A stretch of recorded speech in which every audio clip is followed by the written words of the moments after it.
Welcome. Let's just take a breath. Today, we're doing something a little different in this explainer.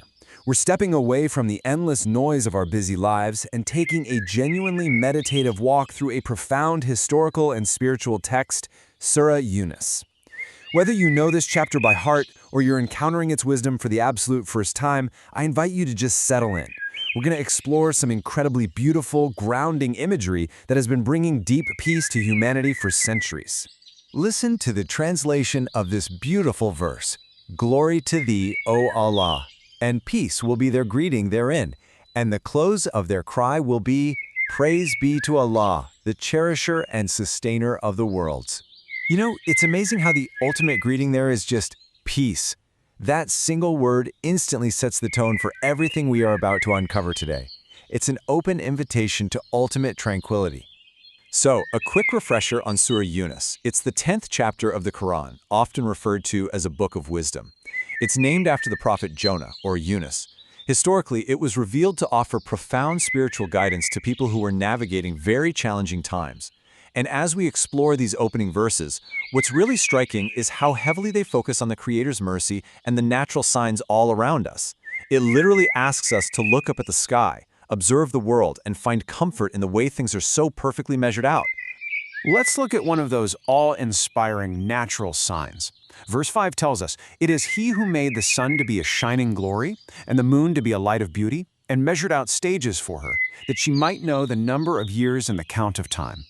Just visualize that imagery for a second. The brilliant, glowing sun giving us life during the day, and the soft, beautiful moon moving in this perfect, predictable dance across the night sky. What this is showing us is that the universe has a divine rhythm. When life feels chaotic, hurried, and completely out of our control, which is often, right?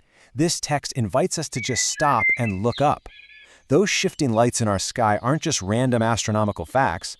They are presented as profound signs of a creator actively bringing order, beauty, and purpose into our daily lives.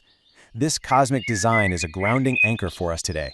The sun will always rise. The moon will always cycle through its phases. There's this magnificent, peaceful order holding everything together, and you are a part of it. And that theme flows beautifully right into verse 6. Verily in the alternation of the night and the day, and in all that Allah hath created in the heavens and the earth, are signs for those who fear Him. Here the text highlights the constant, calming shift from dark to light. It's an intentional, divine balance. The night brings a quiet hush so we can rest, and the day brings that bright energy we need for activity. This brilliantly illustrates something very personal for all of us. Think about your own everyday struggles. Just as the night inevitably gives way to the bright day, our personal hardships are just temporary phases within a much, much larger design.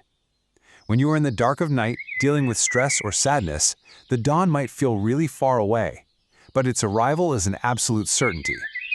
This explainer is really about taking that natural reality and applying it directly to our own hearts to find some genuine comfort. This cosmic balance actually sets up a really profound contrast in the text. On one side, we have the distractions of the present life. Verse 7 speaks of those who are pleased and satisfied with the life of the present, basically caught up entirely in the endless hustle and fleeting satisfactions. But on the other side, verse 25 beautifully states that the Creator calls us to the home of peace. It's a striking comparison between the anxiety-inducing distractions of our daily grind and the eternal, spiritual anchor of true inner tranquility. So what does that home of peace actually look like? We'll listen to the serene words of verse 9. Those who believe and work righteousness, their Lord will guide them because of their faith. Beneath them will flow rivers in gardens of bliss. Let that imagery completely settle in your mind for a moment. Flowing, gentle rivers, lush gardens of bliss. Even the pacing of these words is meant to induce a state of profound calm. For those of us navigating a busy, modern world, we can understand this on a very practical level. True spiritual nourishment comes from faith and good deeds. By aligning ourselves with doing good, we are essentially planting an internal garden of peace. When your daily actions are rooted in something higher, no external chaos, no bad day at work, no financial stress, no traffic jam can uproot that inner garden of bliss. It represents the ultimate state of mindfulness and spiritual security. Okay, so how do we actively practice this? Let's walk through a super practical, step-by-step meditative approach to internalize these verses during your daily prayers or just moments of quiet reflection. First, take a moment to breathe with the rhythm of the day and night. Recognize your place in that natural cycle. Second, close your eyes and visualize the soothing, guiding light of the moon. Third, silently greet your own heart with the word peace, just as the verses described. And finally, offer praise to the sustainer of all worlds for the beauty right in front of you. The reason this spiritual exercise is so effective is summed up perfectly in verse 57. It says, "O mankind, there hath come to you a direction from your Lord and a healing for the diseases in your hearts." Focus on that word for a second, healing. Traditionally, these verses aren't meant to be read like a textbook. They are viewed as a direct, soothing medicine for our modern anxieties and spiritual ailments. This text is offering us a literal cure for the restlessness of the human heart. And as this healing happens internally, it fundamentally changes how we see the world externally. Listen to the wisdom of verse 19. Mankind was but one nation, but differed later. Had it not been for a word that went forth before from thy Lord, their differences would have been settled. This introduces a really powerful traditional theme, our shared human origins. Before all the complexities and borders, we all started as one single collective. What's truly fascinating is how incredibly relevant this message is to us right now. Recognizing a single creator reminds us that beneath all our modern divisions, beneath the politics and the societal labels, we share one origin, one earth, and one ultimate journey. These ancient teachings explicitly foster unity.